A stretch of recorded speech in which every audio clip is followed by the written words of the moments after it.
Starting out the third video, we're going to be moving into the third and final 8 of the Elder Futhark, the final 8 runes.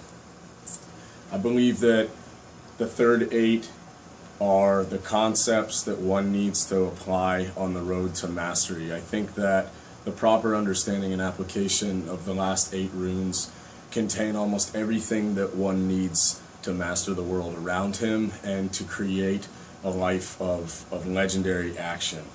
So we're going to cover the third 8 here, and we're going to go over some of its meanings and attempt to tie all of it together a little bit before we come back in and we start discussing things like Rune Galder, Save, Galderstafir, all these sort of different things, bind runes, and a lot of the different ways that the runes themselves can be used in one's daily life and in their ritual and practice in order to transform the life through will and intent.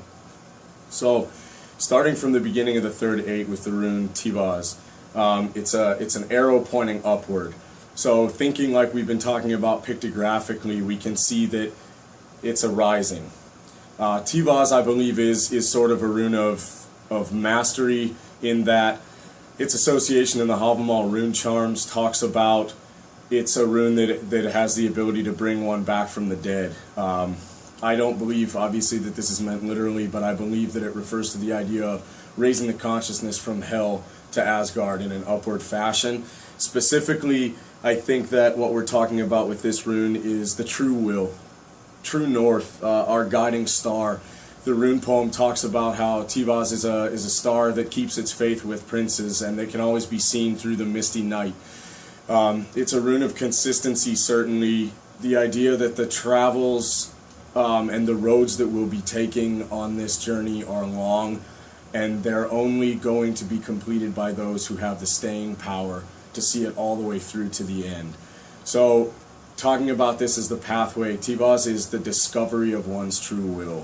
Finding what it is that we're meant for here, our destiny, and realizing that from that point onward, that our discovery of true will now requires us to make every action in our life a movement toward that star, and that any action that we take that doesn't move us closer to that is a betrayal of self with the capital S. Moving on to Berkano, the second rune. It's the rune, Berkano means birch, but we see in the rune poems it talks about how birch bears no fruit, and yet it sends up shoots from itself, and that it spreads its leaves gloriously. It has a massive canopy. Birch, I believe, to be a rune of influence and of fame, especially when we start talking about mastery and the discovery of true will and the movement towards that. What begins to happen is that taking action from start to fruition increases this canopy that we have. It's our sphere of influence based on actions that we have undertaken and accomplished.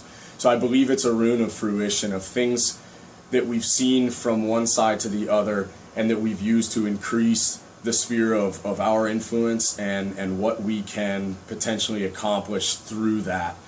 So it holds the mystery of the idea that if we can take a concept from start to finish, then we increase, and if we can continually do this, we begin to increase, so that every single action is another shoot that rises up until we sort of become a forest that other things exist within. Ewaz, the next rune, I believe, it's about conquest. Ewaz is the horse rune, and horses have always been associated in our culture with conquest.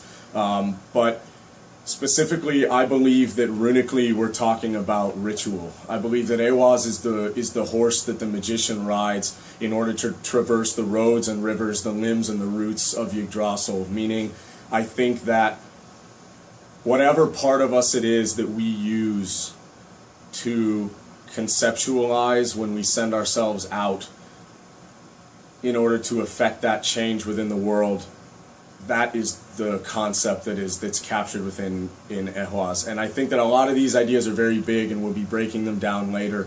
But basically speaking, I think that Ewaz is the horse that one rides when he works his will on the world in an esoteric fashion.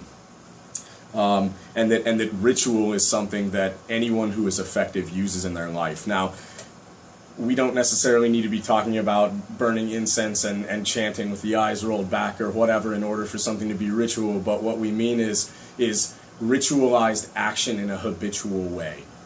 So whatever that means for the individual, they can take a very mundane seeming, they can also be very complex and involve taboo and all these different things, but effective, strong people live lives of ritualized action. Mana is the next rune. Man, the man rune, is certainly one of man in potential and understanding that we are always seeking to raise to our highest potential.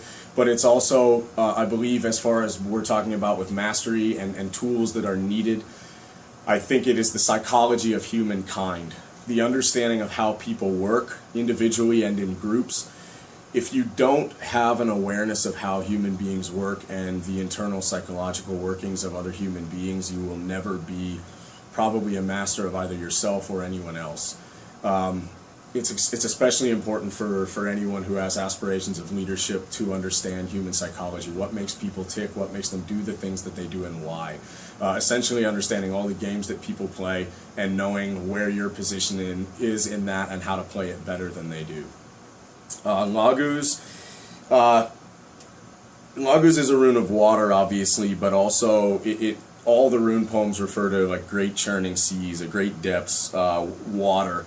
And I believe that Laguz is a rune that continues the manas, the understanding of human interaction and complexity. I think that Laguz is a rune of understanding the subconscious, the unconscious, knowing why we do what we do on a deeper level than basic psychology, and trying to get to the depths of who people are, and their real motivations, generally speaking, come from a deeper place. And I think that Laguz is definitely the rune of those depths. Yeah, I think it also refers to the idea of being fluid oneself. We hear Odin referred to as Svipal, which means the ever-changing one. He has many names, he has many occupations, he travels the world and does all these different things and is constantly changing who he needs to be for the situation.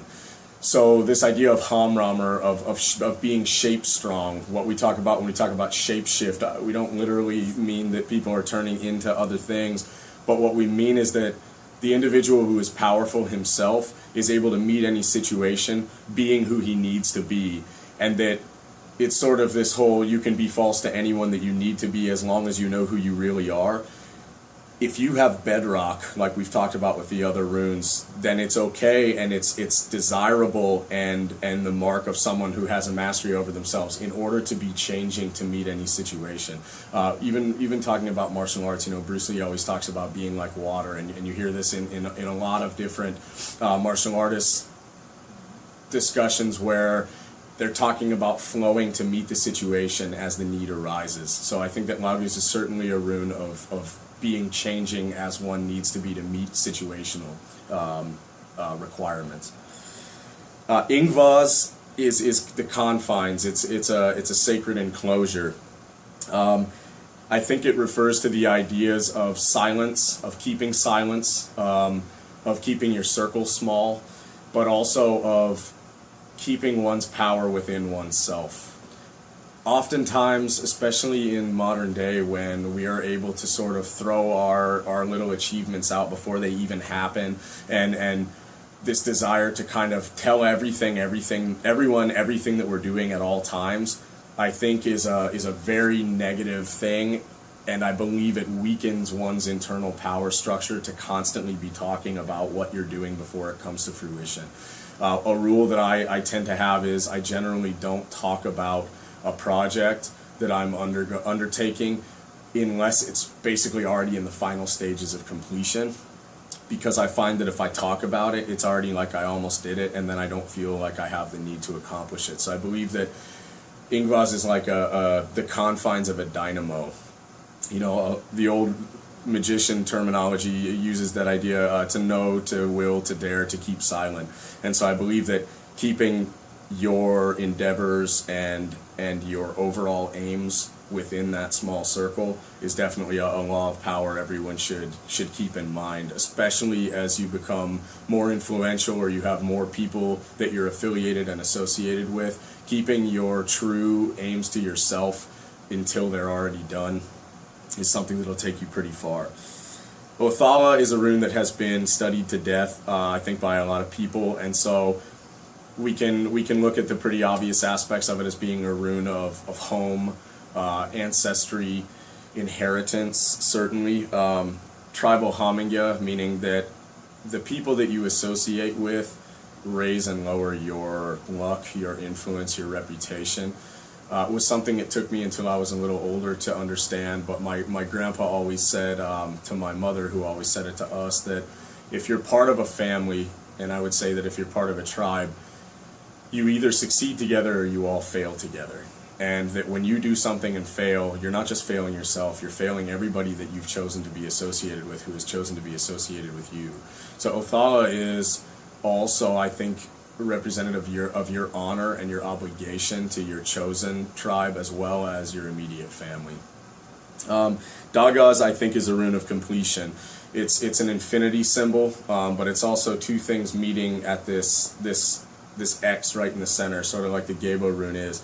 And I think that it refers to the concept of a marriage of opposites, the unification of paradox. We see this discussed a lot in alchemical treatises and texts, the idea that everything has to seek rectification. The magician must be able to rectify all opposites and to marry all paradoxes, and he also has to be a master of everything and its opposite.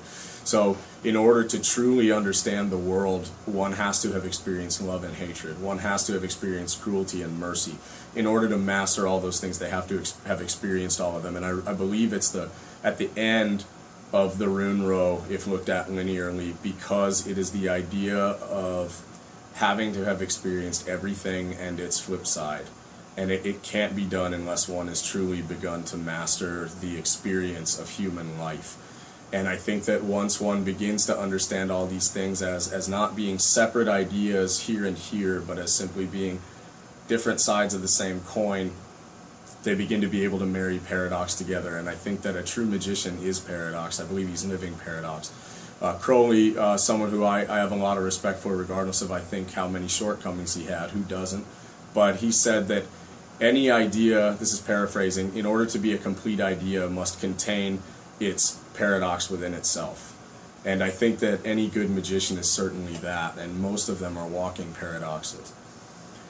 So that's sort of an overrun of the third 8, and what we'll do next time is begin to look at not only how all of them tie together, but how we can pair them together, different ways that the runes can be looked at, and different ways that we can begin to use them. So I hope you enjoyed this one, and I hope you enjoy the next one. You find more things like this if you go to operationwerewolf.com. There's a lot of writing there, a lot of ebooks, zines, and so forth. And once again, please feel free to comment and give your own impressions in the comments here below.